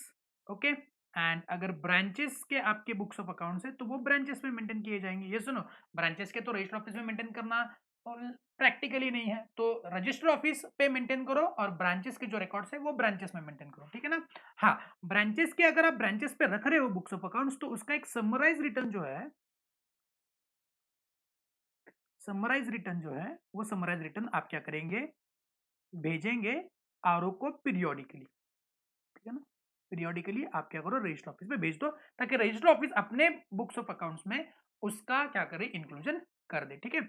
हाँ, अगर आप रजिस्टर ऑफिस पे नहीं रखना चाहते हो तो किसी और जगह पे भी रख सकते हो, other place in India. India में किधर भी रख सकते हो। सर यूएसए में रखेगा, सर ऑनोलुलु में, सर युगांडा में रखेगा, कान के नीचे कंटाप खाएंगे, ऐसा नहीं अलाउड होता है। आपको इंडिया में किसी और जगह पे रखना अलाउड है। लेकिन जैसे आप ये रखते हो, ठीक है ना, आपने क्या करना है, 7 दिन के अंदर, इस चीज को नोट करना बच्चों, 7 दिन के अंदर आपने आरओसी को इस बात का इंटीमेशन दे देना है कि है आरओसी, हमने अपने बुक कंपनी के बुक्स ऑफ अकाउंट जो है वो रजिस्टर ऑफिस पे ना रखते हुए हमने उसको किसी और जगह पे रख दिया है। हाँ, और ये डिसीजन जो है वो क्या करते हैं वो लोग, board of directors he decide करते हैं। तो बोर्ड डिसाइड्स कि कहाँ पे इसको रखना है। इसके बहुत सारे रीजन भी हो सकते हैं। देखो बच्चों, रजिस्टर ऑफिस एक चीज होती है, कॉर्पोरेट ऑफिस एक चीज होती है, ठीक है ना। सो रजिस्टर ऑफिस मतलब कि मुंबई के आरओसी में अगर कंपनी रजिस्टर हुई है तो मुंबई उसका रजिस्टर, मुंबई में रजिस्टर ऑफिस होगा, ठीक है। लेकिन हो सकता है कि कंपनी का कॉर्पोरेट ऑफिस जहाँ से सारे ट्रांजैक्शन होते हैं वो दिल्ली में है, ठीक है। सो दिल्ली में भी इन बुक्स ऑफ अकाउंट्स को रखा जा सकता है, ठीक है। नेक्स्ट वन, इंस्पेक्शन की बात हमने की थी उसी चार्ट में, तो इंस्पेक्शन को डिटेल में यहाँ पे पढ़ते हैं। इंस्पेक्शन, सो हम लोग उस बुक्स ऑफ अकाउंट्स को इंस्पेक्ट कर सकते हैं कहाँ पे बोलो, एट रजिस्टर ऑफिस, या फिर किस जगह पे रखे हैं उन बुक्स ऑफ अकाउंट्स को, वहां पे। So other places where in the books of accounts are kept. उसके बाद इंस्पेक्शन के लिए कब जाए बच्चों, रात के 12 बजे जाए क्या, नहीं जाएंगे, ठीक है ना। सो इंस्पेक्शन हम लोग करेंगे during the business hours only. So business hours क्या है अपने, सुबह 9 बजे से लेके शाम के 6 बजे तक, ये अपने बिजनेस आवर्स, ठीक है। सो बिजनेस आवर्स में क्या होगा बोलो, इसका इंस्पेक्शन होगा। रात के 12 बजे चले गए बोर्ड ऑफ डायरेक्टर्स को, कि बोर्ड ऑफ डायरेक्टर्स मुझको क्या करना है, बुक्स ऑफ कौन इंस्पेक्ट करना है, क्या पता कौन किस हालत में है बोर्ड ऑफ डायरेक्टर, तो आप वैसे नहीं कर सकते, आप बिजनेस आवर्स में ही जाएंगे, ठीक है। अगर मान लेते हैं आपके books of accounts outside India रखे हुए हैं, सो आउटसाइड इंडिया की कोई ब्रांच है आपकी, ठीक है ना, और आउटसाइड इंडिया के ब्रांचेस का बुक्स ऑफ अकाउंट्स का आपके इंस्पेक्शन करना है, तो वो कौन कर सकता है, तो यहां पे देखो, it shall be allowed only by directors. तो डायरेक्टर्स ही क्या कर सकते हैं बोलो, उन बुक्स ऑफ अकाउंट्स का इंस्पेक्शन कर सकते हैं आउटसाइड इंडिया जाके। कोई भी बंदा मेंबर बोलता है मुझको आउटसाइड इंडिया का बुक्स ऑफ अकाउंट्स का इंस्पेक्शन करना है, तो कंपनी क्या आपको उधर भेजेगी, नहीं, ये कंपनी के खर्चे पे नहीं भेजेगी। डायरेक्टर अगर चाहते हैं तो जाके इंस्पेक्शन करवा सकते हैं, why, because it is a necessary for the company for the day to day operations of the company to inspect the books of accounts of the foreign branches. तो फॉरेन ब्रांचेस के books of accounts foreign branch में रखे जाएंगे और उसका inspection directors ही करेंगे, या फिर डायरेक्टर्स किसी और को अगर ऑथोराइज करते हैं उसके बिहाफ पे तो वो बंदा कर सकता है। मोटा मोटी डायरेक्टर्स ही अलाउ करेंगे उसका इंस्पेक्शन। क्लियर है? आ, अब ये बात हमने किया किसका बोलो, आउटसाइड इंडिया के ब्रांच का। चलो इंडिया की ब्रांच अगर है, इंडियन ब्रांच, तो इंडियन ब्रांच के बुक्स ऑफ अकाउंट्स कौन इंस्पेक्ट करेगा, so the inspection of the branches कर सकते हैं by the board of directors again और again authorised person of board of director. ठीक है, मतलब कि कंपनी के मेंबर है वो ब्रांचेस के बुक्स ऑफ अकाउंट भी वेरीफाई करना चाहते हैं, नहीं वो नहीं कर सकते हैं, बोर्ड ऑफ डायरेक्टर्स ही कर सकते हैं, या फिर बोर्ड ऑफ डायरेक्टर्स ने ऑथराइज किया हुआ बंदा क्या कर सकता है, उसको इंस्पेक्ट कर सकता है, जैसे कि ऑफिसर या employee of the company inspect कर सकता है। ठीक है, नेक्स्ट पॉइंट हमने देखा था टाइम लिमिट कि कितने सालों के लिए उसको मेंटेन करना पड़ता है। Market is a very important friends, because exam में सवाल आए 2 मार्क 3 मार्क 4 मार्क के लिए इसके ऊपर सवाल आपको बन सकते हैं। टाइम लिमिट कितने सालों के लिए उसको रखा जाता है। सो कंपनीज एक्ट में बोला है कि आपने उसको रखना है for the period of 8 years. Okay, so minimum 8 years के लिए आपको बुक्स ऑफ अकाउंट्स मेंटेन करने हैं। और देखो ना ढंग से सुनना इसको, और if the company is in existence for less than 8 years, for less than 8 years, then for all years। But obvious सी बात है ना भाई, ये सुनो, चलो मान लेते हैं एक कंपनी है, फलाना कंपनी है एबीसी लिमिटेड, क्या बोलो एबीसी लिमिटेड। अभी एबीसी लिमिटेड ने 8 साल के लिए अपने फाइनेंशियल स्टेटमेंट्स को मेंटेन करके रखना है। इसका मतलब क्या है, चलो फाइनेंशियल ईयर 2010 और 11 की बात करते हैं, ओके, या फिर for the sake of understanding 2009-10 लेते हैं। सो फाइनेंशियल ईयर 9-10 खत्म हुआ 31 मार्च 2010। तो जैसे ही फाइनेंशियल ईयर खत्म हुआ, आपने अगले 8 साल के लिए उन फाइनेंशियल ईयर 9-10 के financial statement books and papers को क्या करना है, मेंटेन करके रखना है। मतलब फाइनेंशियल ईयर 9-10 के बुक्स ऑफ अकाउंट्स कितने सालों के लिए क्या होंगे बोलो, मेंटेन होंगे। तो पहला साल है क्या बोलो, जो 9-10 के बाद आएगा वो आएगा 10-11, उसके बाद आएगा 11-12, फिर आएगा 12-13, फिर आएगा 13-14, फिर आएगा 14-15, ठीक है, फिर आएगा 15-16, फिर आएगा 16-17। कितने हो गए, ये हो गया 1 साल, 2 साल, 3 साल, 4 साल, 5 साल, 6 साल, 7 साल, और 1 साल आएगा आपका 17-18। ये 8 साल। 17 खत्म कब होता है, 31 दिन 2018। ठीक है, सो बात करें फाइनेंशियल ईयर 9-10 की, सो फाइनेंशियल ईयर 9-10 के financial statement books and papers books of accounts maintain हो गए up to 31st of March 2018, that is 8 years from the end of the relevant financial year.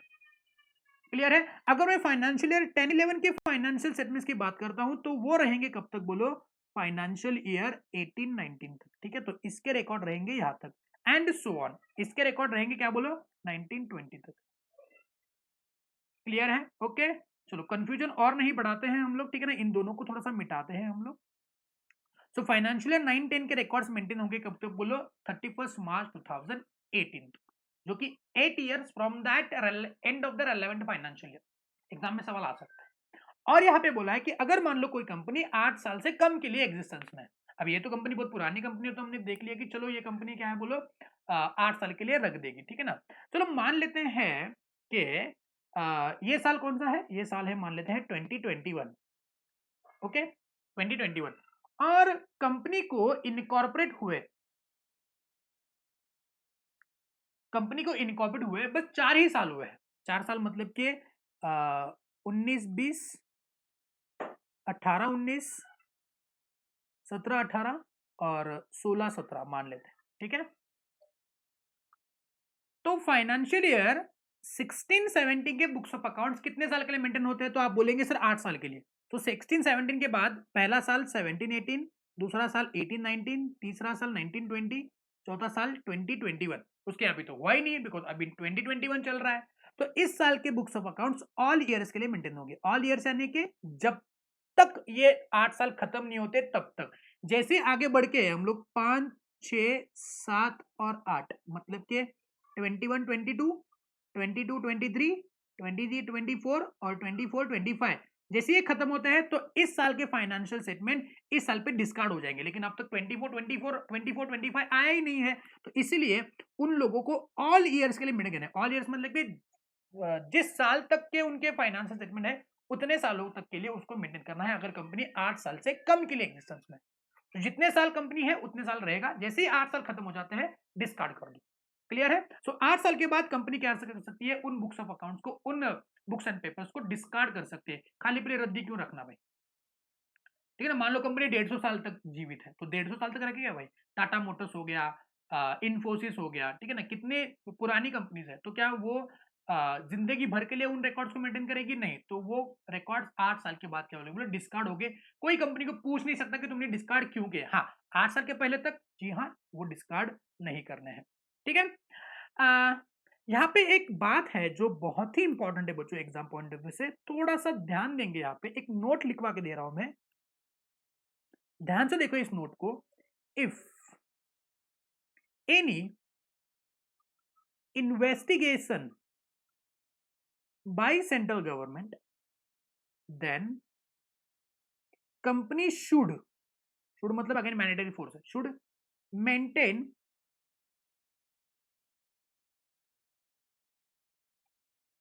Books of accounts for more than 8 years। अब ये क्या बला है sir? चलो financial year 19 की बात करते हैं। तो फाइनेंशियल ईयर 19 के बुक्स ऑफ अकाउंट्स हमने 17-18 में डिस्कार्ड कर दिए हैं। अब चल रहा है 2021। अरे सुनो, 18-19, 19-20, 20-21, 20-21 पे इन्वेस्टिगेशन ऑर्डर हो गया। इन्वेस्टिगेशन मतलब कि कुछ अथॉरिटीज है सेंट्रल गवर्नमेंट के, वो बुक्स ऑफ अकाउंट्स को इंस्पेक्ट करना चाहते हैं, इन्वेस्टिगेट तहकीकात करना चाहते हैं कि आपकी कंपनी कुछ फ्रॉड हुआ है नहीं है। सत्यम का केस हुआ था ना बीच में, सत्यम हो गया, किंगफिशर हो गया, तो इन कंपनीज के ऊपर इन्वेस्टिगेशन ऑर्डर हो सकता है। तो जैसे ही इन्वेस्टिगेशन ऑर्डर हो गया, आपने क्या करना है बोलो, 8 साल से ज्यादा के लिए उन फाइनेंशियल स्टेटमेंट्स को मेंटेन करके रखना है। लेकिन जैसे ही 2021 में कुछ अथॉरिटीज आ गए, इनकम टैक्स बोलो या फिर जो भी एमसीए आरओसी के कुछ बंदे आ गए और बोला कि हमको बुक्स ऑफ अकाउंट्स इंस्पेक्ट करना है। कौन से साल के? 2009-10 के दे दो। वो बोलेगा अरे हमने 17-18 में डिस्कार्ड कर दिए। तो उसने बोला ये देखो नोट है ना, नोट सेक्शन 128 में बोला है कि अगर इन्वेस्टिगेशन ऑर्डर होता है तो 8 साल से ज्यादा के लिए आपने उसको मेंटेन करना है। कंपनी बोल रही लेकिन कंपनीज एक्ट में वही ये भी लिखा हुआ है कि 8 साल के लिए मेंटेन करो, 8 साल के बाद डिस्कार्ड करो। तो हमने 8 साल के बाद डिस्कार्ड कर दिया। यहाँ पे कैसे लाके दें? राख है जो जलाया हमने बुक्स ऑफ, उसकी राख है, ऐश है। लोगे ऐश? ऐश मतलब वो ऐश नहीं, ऐश मतलब कि जो भी राख बोलते हैं ना वो है। इंस्पेक्ट करोगे? कंपनी बोल रही कि हम नहीं दे सकते, इन्वेस्टिगेटिंग अथॉरिटी बोल रही हमको चाहिए। मला पाहिजे म्हणजे पाहिजे म्हणजे पाहिजे। क्या करे भाई? तो क्या ये नोट आपको गलत नहीं लग रहा है? लेकिन लॉ में तो लिखा हुआ है। ये क्या बोला है? सोचो इसके बारे में थोड़ा, थिंक ओवर इट। तब तक मैं पानी पी लूं।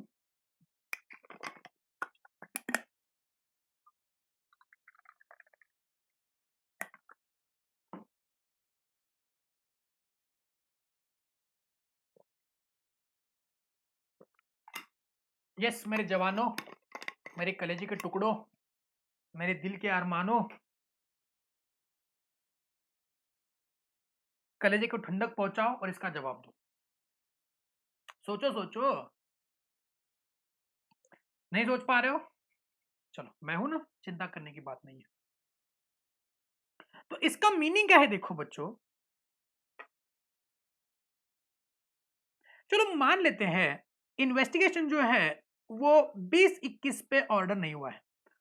आज का साल है, आज का साल है 15-16, मान लो। आप आज जो हम लोग हैं वो 15-16 में है, और मान लेते हैं 30 जून 2015 में इन्वेस्टिगेशन ऑर्डर हो गया। बुक्स ऑफ अकाउंट्स का इन्वेस्टिगेशन सेंट्रल गवर्नमेंट ने ऑर्डर कर दिया। ठीक है, अब इन्वेस्टिगेशन कर रहे हैं तो पिछले सालों के रिकॉर्ड्स को भी कंपनी क्या कर रही है, मंगवा रही है। ठीक है ना, इंस्पेक्ट कर रही है। 15-16 में, 15-16 तक मतलब कि 31 मार्च 2015 पे कंपनी ने कौन से साल के फाइनेंशियल स्टेटमेंट्स को डिस्कार्ड किया रहेगा? सो माइट बी ये 2 साल पुराने, मतलब कि 2008-9 और 2007-8। सो 8-9-9-10-11-12-13-14-15-16, यस। तो 2007-8 की बात करें, किसकी? 2007-8। तो 2007-8 के बुक्स ऑफ अकाउंट्स को डिस्कार्ड किया रहेगा। यस, 2008-9 जो है उसके रिकॉर्ड अब तक है, बिकॉज वो अगले साल 31 मार्च 2016 को डिस्कार्ड होने वाला है। ठीक है, तो इन्वेस्टिगेशन चल रहा है चल रहा है चल रहा है चल रहा है। 31 मार्च 2016 आ गया, यानी कि फाइनेंशियल ईयर 15-16 का एंड आ गया, लेकिन अब तक इन्वेस्टिगेशन खत्म नहीं हुआ। अब तक इन्वेस्टिगेशन खत्म नहीं हुआ और कंपनी जैसे साल खत्म हो गया 1/4/2016 को 2008-9 के रिकॉर्ड्स लेके आई और उसको डिस्कार्ड करना चालू कर दिया। वहां पे इन्वेस्टिगेशन डिपार्टमेंट आ गया, इन्वेस्टिगेशन अथॉरिटी आ गई और उसने बोला देख भाई इन्वेस्टिगेशन चल रहा है और during investigation to books of accounts को डिस्कार्ड नहीं कर सकता, बिकॉज वहां से हमको कुछ एविडेंस मिल सकता है जिसको हमने इन्वेस्टिगेट करना है।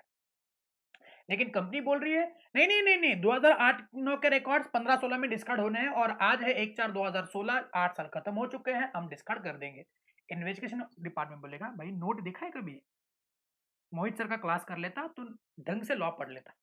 तो उसमें ये लिखा है कि कोई इन्वेस्टिगेशन ऑर्डर होता है तो तुमने क्या करना है, बुक्स ऑफ अकाउंट्स को मोर देन 8 ईयर्स के लिए मेंटेन करके रखना है। तो 2008-9 भले ही 8 साल खत्म हो चुके हैं 8-9 को, आपने क्या करना है उसको मेंटेन करना है and so on with this. अगर मान लेते हैं ये इन्वेस्टिगेशन अब तक चला है, 2020-21 तक चल रहा है, अब तक खत्म नहीं हुआ, 4-5-6 इंडिया में तो पता ही है कितने सालों तक बातें चलती रहती है, कोर्ट केस चलते रहते हैं। 20-21 तक अब तक ये रिकॉर्ड चल रहा है, तो कंपनी ने 2008-9 से लेके 2020-21 तक जितने भी रिकॉर्ड है वो मेंटेन करना है। भले ही 2008-9 का 8 साल खत्म होके अब तक 4-5 साल हो चुके हैं, लेकिन नहीं, आपने मेंटेन करना है। मतलब 2008-9 के रिकॉर्ड्स लगभग 12 से 13 सालों के लिए मेंटेन हो रहे हैं and so on for 9-10 and 10-11। Clear है? तो कोई इन्वेस्टिगेशन वगैरह ऑर्डर हो गया है तो आपने क्या करना है, बोलो 8 साल से ज्यादा के लिए उसको मेंटेन जरूर करके रखना है। ठीक है, और अगर मान लेते हैं आप डिफॉल्ट कर देते हो इन कंप्लाइंग होल सेक्शन 128 में आपने डिफॉल्ट किया, तो कंपनी के managing director, whole time director, chief financial officer और any other person who is responsible for preparation and maintenance of books of accounts, all this person will be punished with the jail up to 1 year, 1 साल की jail हो सकती है, हमने देखा ऊपर, और उनको पेनल्टी लग सकती है मिनिमम 50,000 से लेके मैक्सिमम 5 लाख, या फिर और विथ बोथ भी लग सकता है। क्लियर है? तो यहां पे खत्म हुआ क्या, बोलो आपका section number 128। Any doubt about it? No? Okay, चलो से काम करेंगे, इस चार्ट को कॉपी करना चालू करेंगे, कम ऑन फास्ट।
ये एग्जाम्पल भी लिख देना बिकॉज बहुत ही इंपॉर्टेंट एग्जाम्पल है।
सो होप आपका लिख करके हो गया है, नहीं तो वीडियो को पॉज करना जहाँ पे भी और लिखना। हाँ, ऐसे डिफॉल्ट का लिखना बाकी है, ठीक है ना। तो इस स्क्रीन को पॉज करो और जो दिख रहा है स्क्रीन पे पेनल्टीज का सेक्शन वो लिख दो, ठीक है।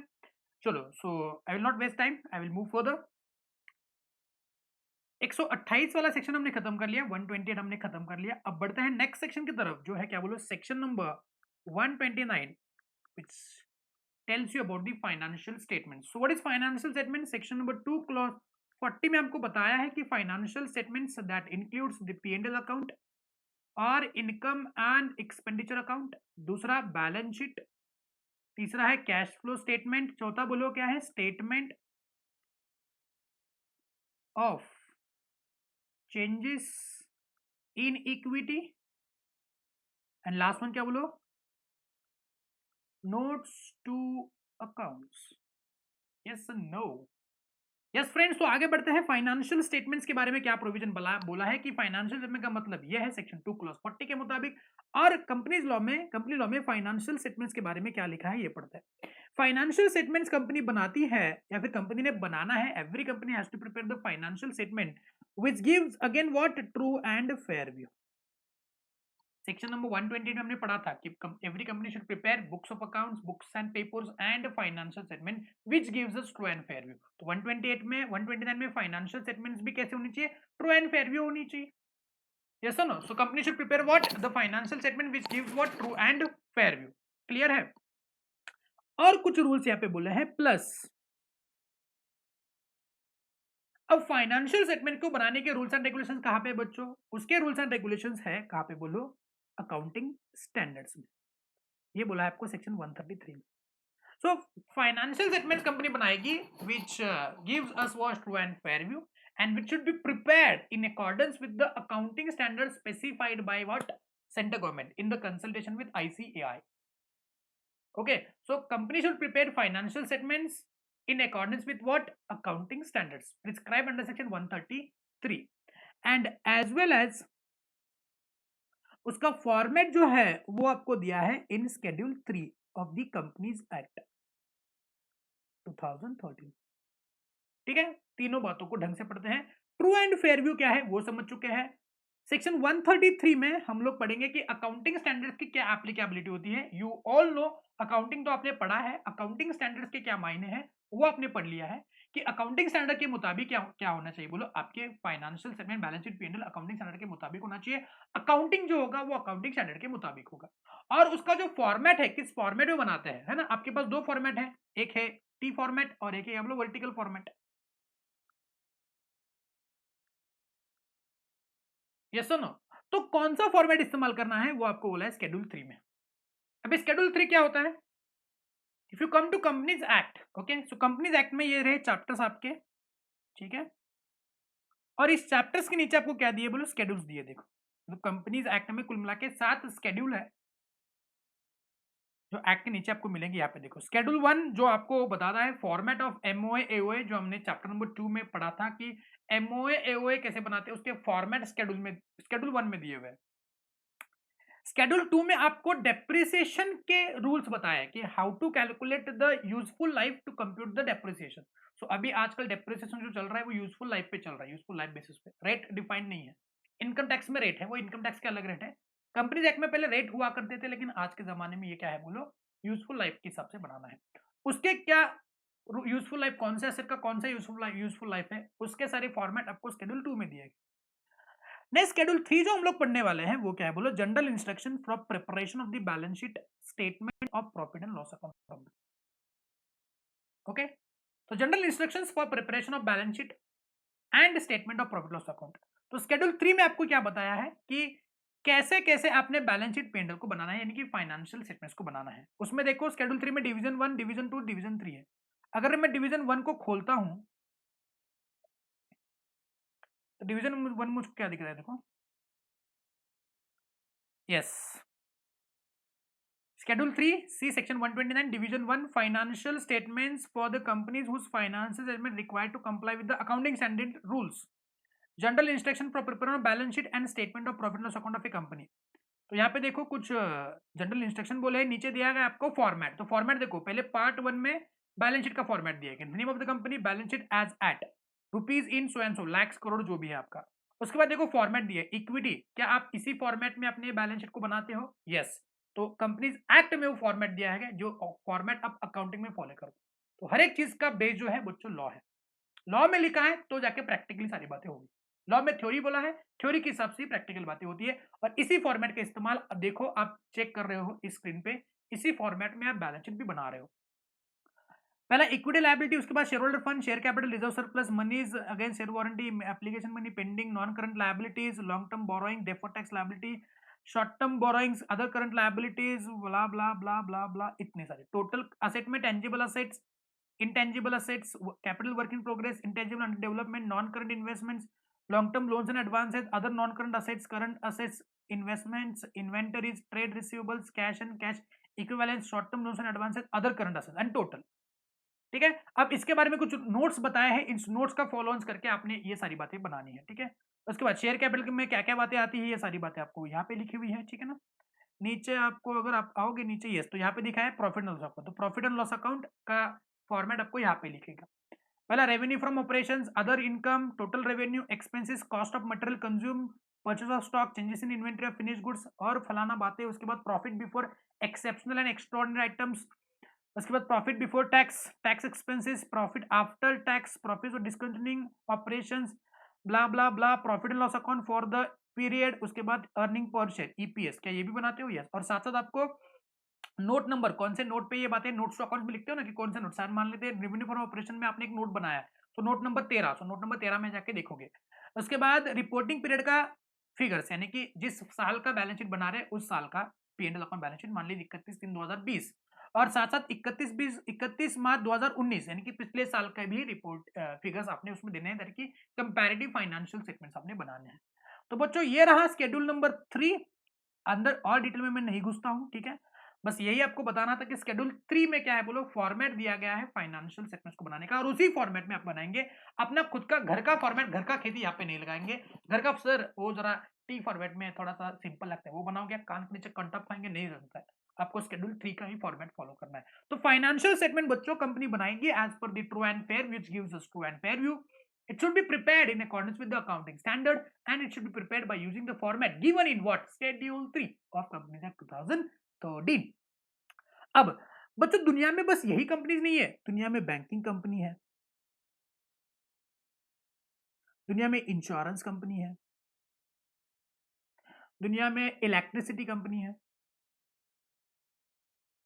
ये सुनो, तो क्या इन कंपनीज को भी, बिकॉज ये कंपनीज को कंपनीज एक्ट लगता ही नहीं लगता है, ये सुनो, तो उन कंपनी, जैसे कि बैंकिंग कंपनी की बात करूंगा तो मैं बात करूंगा आईसीआईसीआई बैंक, या फिर बात करूंगा बैंक ऑफ बड़ौदा। ओके, तो ये बैंकिंग कंपनीज है। इंश्योरेंस कंपनी की बात करूंगा तो एलआईसी है, जीआईसी है। इलेक्ट्रिसिटी कंपनी की बात करूंगा एमएससीबी है, ठीक है, या फिर किसी भी स्टेट के जो भी स्टेट इलेक्ट्रिसिटी बोर्ड है, Gujarat state electricity board, okay, Punjab state electricity board, जो भी है, ठीक है ना, वो इलेक्ट्रिसिटी कंपनी। या फिर हम लोग बात करते हैं टाटा पावर्स,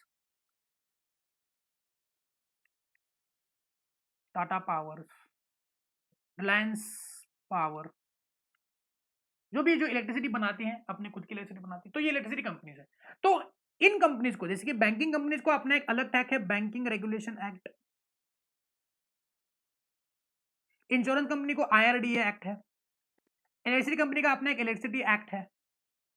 तो बच्चों, इन एक्ट्स में, इन अलग अलग एक्ट्स में इनके फाइनेंशियल स्टेटमेंट्स को बनाने के अलग अलग फॉर्मेट है। तो ये क्या करेंगे, इन फॉर्मेट का इस्तेमाल करेंगे which has been given in the respective acts. तो इस एक्ट में कुछ फॉर्मेट बोला तो उसका फॉलो करो, इस एक्ट में जो फॉर्मेट बोला है उसका फॉर्मेट फॉलो करो, इस एक्ट में जो बोला है इलेक्ट्रिसिटी कंपनीज ने उसका फॉर्मेट फॉलो करना है। आपने शेड्यूल 3 का फॉर्मेट का फॉलो नहीं करना है। क्लियर है? हाँ, बाकी सारी बातें ट्रू एंड फेयर वगैरह वो सारी कंपनीज एक्ट से लग जाएगी। क्लियर है? चलो आगे बढ़ते हैं। अब मान लेते हैं कंपनी है, कौन सी कंपनी है, चलो टाटा मोटर्स का एग्जांपल है, Tata Motors, Tata Motors limited. Okay, अब इस कंपनी की सब्सिडरी कंपनीज है, okay, land rover, Jaguar, okay, land rover, इसको हम लोग कॉमनली JLR बोलते हैं, JLR मतलब land, Jaguar land rover. Okay, ये इसके क्या है बोलो, सब्सिडरी कंपनी है, ये इसकी होल्डिंग कंपनी है। ये सुनो, तो अगर मान लेते हैं टाटा मोटर्स अकेला रहता तो वो अपने स्टैंड अलोन फाइनेंशियल स्टेटमेंट्स बनाता, क्या बनाता, स्टैंड अलोन फाइनेंशियल स्टेटमेंट्स।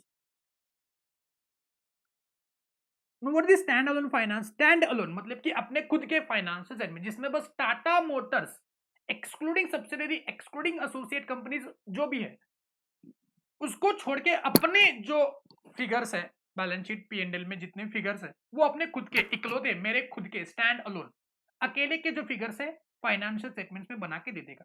लेकिन जैसे ही इफ कंपनी हैज वन और मोर सब्सिडरी कंपनी और एसोसिएट कंपनी, हो सकता है ना, एक या एक से ज्यादा एसोसिएट, एक या एक से ज्यादा सब्सिडी हो सकती है ना, चेन ऑफ सब्सिडरीज हो सकती है। जैसे कि टाटा मोटर्स का क्या है बोलो, लैंड रोवर जैगवार एक सब्सिडरी कंपनी है उनकी, ठीक है, या फिर किसी कंपनी की और एसोसिएट कंपनी है। तो इन कंपनी ने क्या करना है, प्रिपेयर करना है, they should prepare first A stand alone financial statement, जिस किसके बोलो, टाटा मोटर्स के, अपने खुद के, उसमें एक्सक्लूडिंग द सब्सिडरी वगैरह। साथ साथ उन्होंने क्या बनाना है, कंसोलिडेटेड फाइनेंशियल स्टेटमेंट्स, जो आप पढ़ते हो ना सी इंटर में, कंसोलिडेटेड फाइनेंस स्टेटमेंट्स, जिसमें क्या इंक्लूड हो जाएगा, including the financial statements of subsidiary and associate company. ठीक है, साथ साथ यहां पे कंसोलिडेटेड फाइनेंशियल स्टेटमेंट मतलब सेल्स फिगर्स मर्ज करके, सब मर्ज करके एक कंसोलिडेटेड फिगर बनती है, जो आप पढ़ते हो ना सी इंटर में है आपके अकाउंट्स में, सिलेबस में। अधिक जानकारी अपने अकाउंट के टीचर से कंसल्ट करो क्या होता है ये।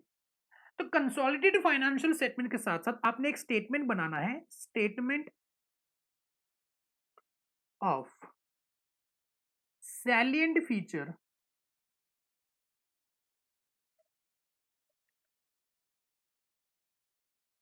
of your subsidiary company as well as associate company। Okay, मतलब कि कंसोलिडेटेड में सारी बातें कंसोलिडेट करके आएगी ना, उसमें अलग अलग तो ट्रीट नहीं होगा कुछ।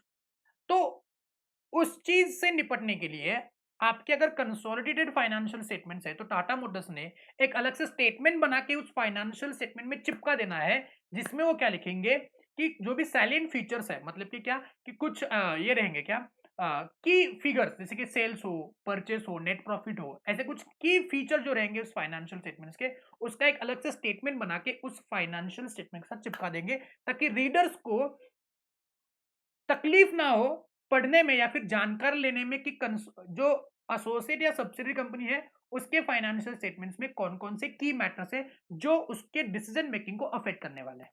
और ये जो बातें हैं उसने क्या करने हैं, it should B lead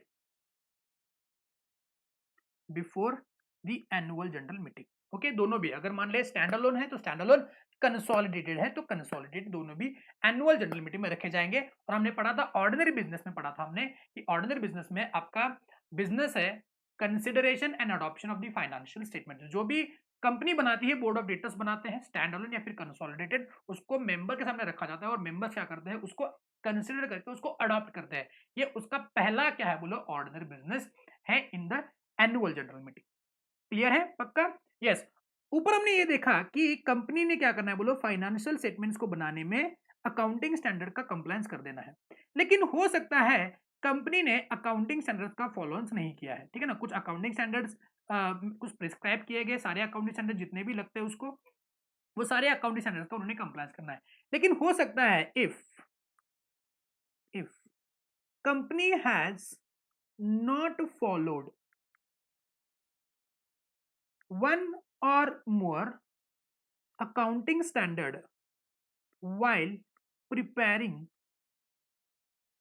the financial statement। So financial statement बनाने के टाइम पे कंपनी ने एक या एक से ज्यादा या फिर अकाउंटिंग यानी कि कुछ पार्ट को कंप्लाई नहीं किया है, हो सकता है ना, कुछ ऐसे अकाउंटिंग स्टैंडर्ड है जिसका कंप्लायंस कंपनी ने ना किया हो, कारण जो भी हो, कारण जो भी हो। जैसे फॉर एग्जांपल कंपनी ने डेप्रिसिएशन के लिए अकाउंटिंग स्टैंडर्ड 6 फॉलो करना है, तो कंपनी ने अकाउंटिंग स्टैंडर्ड 6 के मुताबिक उसका फॉलोअंस नहीं किया है, उसके लिए उन्होंने कुछ और रेट ऑफ डेप्रिसिएशन लेके अपने बुक्स ऑफ अकाउंट्स में रख दिया है, हो सकता है। तो ये डेविएशन हो गया अकाउंटिंग स्टैंडर्ड से। तो अगर कोई भी डेविएशन अगर कंपनी करती है अकाउंटिंग स्टैंडर्ड से, तो company should disclose such deviation as well as what is the reason for the deviation,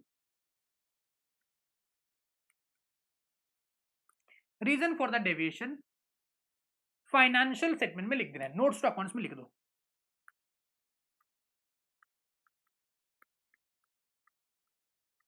separately, ठीक है, नोट्स टू अकाउंट में सेपरेट लिख दो, ताकि रीडर्स को पता चले कि कंपनी ने फाइनेंशियल स्टेटमेंट बनाने के टाइम पे इस अकाउंटिंग स्टैंडर्ड का कंप्लायंस नहीं किया है, डेविएशन है और इसका रीजन ये है, रीजन जो भी हो। समझ गए बात को? क्लियर है, पक्का दिमाग में घुसा?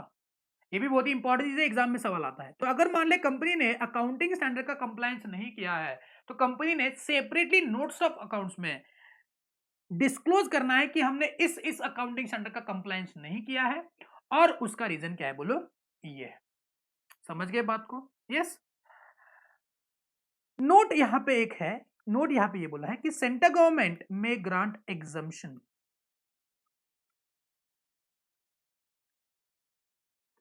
To specified companies from above provisions. मतलब अब तक जितने भी प्रोविजन हमने सेक्शन नंबर 129 में पढ़े, उसमें से कुछ कंपनीज को सेंट्रल गवर्नमेंट एग्जाम भी कर सकती है। जैसे कि मान लेते हैं कोई कंपनी सेज में है, स्पेशल इकोनॉमिक जोन में है, या फिर कोई कंपनी आईएफसी में है, आईएफसी यानी कि इंटरनेशनल पब्लिक फाइनेंशियल सर्विसेज, जैसे कि गुजरात में अभी ये है ना, मैं क्या बोलूँ इसको,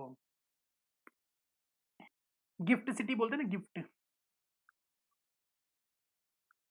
Gujarat international financial technical city ऐसा बोलते हैं ना, गिफ्ट सिटी, ठीक है। तो ये गिफ्ट सिटी में अगर मान लेते हैं कोई कंपनी है, तो उन्होंने वहां पे कंपनी लगाई है, या फिर सेज में किसी कंपनी ने अपनी कंपनी लगाई है, सो उस एरिया में लगाई है, तो सेंट्रल गवर्नमेंट कुछ कुछ प्रोविजन से उनको एग्जम्प्ट कर सकती है। और अगर मान लेते हैं आपने इसमें कॉन्ट्रावेंशन कर दिया, मतलब contravention in complying with section 129, so managing director, again whole time director, CFO or any other person who is responsible for maintaining and preparing the financial statements, he'll be punishable with up to 1 year jail or 50,000 minimum, maximum 5 lakh, or both. So 128 और 129 की penalty same है। Okay, एक trick मैंने बता दिया, 128 और 129 की penalty same है। तो ये रहा बच्चों सेक्शन में 129। वापस एक बार रिवाइज करता हूँ, 129 फाइनेंशियल स्टेटमेंट के बारे में बताया, 2 क्लॉज 40 में फाइनेंशियल स्टेटमेंट क्या मतलब है वो समझ लिया हमने। कंपनी ने फाइनेंशियल स्टेटमेंट बनाने हैं as per which gives us true and fair view, it should be prepared in accordance with the accounting standard prescribed under section 133 and it should be prepared by using the format given under schedule 3। Banking company हो, insurance company हो, electricity company हो, तो वो उनके act में specifically जो format बोला है उस फॉर्मेट का वो इस्तेमाल कर सकते हैं। अगर मान लेते हैं कंपनी का एक या एक से ज्यादा सब्सिडरी या फिर एसोसिएट कंपनी है, तो उन्होंने स्टैंड अलोन फाइनेंस स्टेटमेंट भी बनाने हैं, कंसोलिडेटेड फाइनेंस स्टेटमेंट बनाने हैं, साथ साथ उसके साथ एक statement which gives the salient features of the subsidiary and associate company, वो भी चिपका देना है। और इन दोनों बातों को क्या करना है, बोलो एजीएम के सामने रख देना है फॉर कंसिडरेशन एंड अडॉप्शन। अगर मान लेते हैं कंपनी ने अकाउंटिंग चैनल का फॉलोअर्स नहीं किया, एक या एक से ज्यादा या फिर पार्ट ऑफ अकाउंटिंग चैनल का फॉलोअर्स नहीं किया, तो कंपनी ने specifically separately notes of accounts में डेविएशन को डिस्क्लोज करना है कि इस अकाउंटिंग चैनल में हमने इस अकाउंटिंग चैनल का हमने फॉलोअर्स नहीं किया है, और उसका रीजन जो है वो उस नोट्स टू अकाउंट्स में लिख देंगे। सेंट्रल गवर्नमेंट इसमें से कुछ एग्जाम्पशन डाल सकता है, और अगर कॉन्ट्रीब्यूशन करती है तो 1 साल की जेल, 50,000 से 5 लाख, या फिर दोनों आपके ऊपर लग सकते हैं। क्लियर है? पक्का? यहाँ पे खत्म हुआ अपना सेक्शन नंबर 129। तो अभी कॉपी करना चालू करें। Come on first.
यस, तो फ्रेंड्स राइटिंग पार्ट खत्म हो चुका है।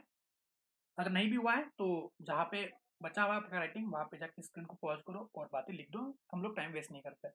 तो फ्रेंड्स आज के लेक्चर पे हमने सेक्शन नंबर 128 और 129 को खत्म किया, जो पहले इंट्रोडक्टरी सेक्शन थे of your accounts of the company, chapter number 9 from the company law. कल कल के लेक्चर से हम लोग और इंटरेस्टिंग और भी जबरदस्त सेक्शन को पढ़ेंगे, ठीक है ना। उसके लिए आपको अगले लेक्चर का वेट करना पड़ेगा। टिल दैट टाइम सेक्शन 128 और 129 का थरो रीडिंग करना आपके इंस्टीट्यूट के मॉड्यूल से। लाइन बाय लाइन रीडिंग करना बहुत जरूरी है, और जो चार्ट्स मैंने बना के दिए हैं उसका रिवीजन करना बहुत जरूरी है। अगर कुछ डाउट्स है तो प्लीज मुझको पूछना। वीडियो के कमेंट बॉक्स में भी आप उन डाउट्स को डाल सकते हो, ताकि मेरे तक आपके डाउट्स जो है वो पहुंचे, और जिन डाउट्स का मैं सॉल्व उसका जो सॉल्विंग है, उसका जो आंसर्स है, मैं वहां पे आपको दे सकूं, ठीक है। तो आज के लेक्चर पे हमने इस चैप्टर में जितने सेक्शंस थे, चैप्टर का ओवरव्यू था वो देख लिया, और ये दो सेक्शन देख लिए। आई होप सारे प्रोविजन जो मैंने इस लेक्चर पे सिखाया है फ्रॉम दी चैप्टर नंबर 9 वो आपको क्लियर है।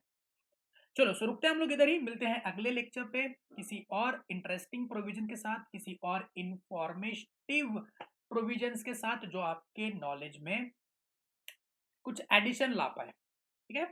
चलो, so with this signing off, C A Mohit Prajapati, love you all and spread the knowledge. Bye bye.